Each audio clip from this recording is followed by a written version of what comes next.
Hello' viewers, আজি আমি আৰম্ভ কৰিম ইংৰাজী বিষয়ৰ পাঠ্যক্ৰম।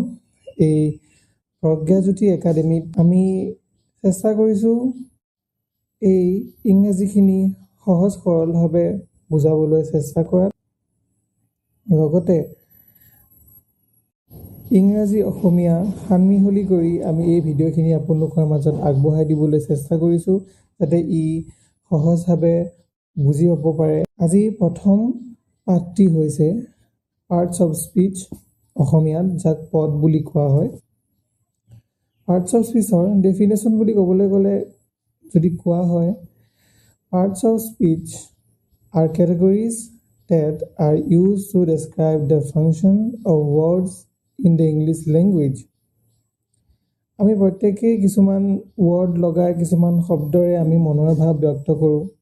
এই যে আমি মনৰ ভাৱ ব্যক্ত কৰিলোঁ, এই কথাখিনি অৰ্থাৎ এই স্পীচটোত থকা এই বিভিন্ন ৱৰ্ডসমূহ হৈছে সেই বাক্যটোৰ বা সেই কথাখিনিৰ অংশ। সেইবাবে এই ৱৰ্ডসমূহক বা আমাৰ এই শব্দসমূহক বোলা হয় পাৰ্টছ অফ স্পীচ। উদাহৰণস্বৰূপে I go to school, he goes to school every day। এই বাক্য দুটাত থকা বা বাক্যবোৰত থকা প্ৰত্যেকটো শব্দ যদি অকলে উচ্চাৰিত হয়, তেনেহ'লে সি হ'ব ৱৰ্ড। কিন্তু এনে নহয়, চেণ্টেন্স হৈ থাকিলে তাক বোলা হয় পাৰ্টছ অফ স্পীচ। ইয়াৰ পিছৰ পৰ্যায়ত আমি শিকিম পাৰ্টছ অফ স্পীচ কেই প্ৰকাৰৰ থাকে। ইংৰাজী ব্যাকৰণত এই পাৰ্টছ অফ স্পীচ 8 প্ৰকাৰৰ থাকে।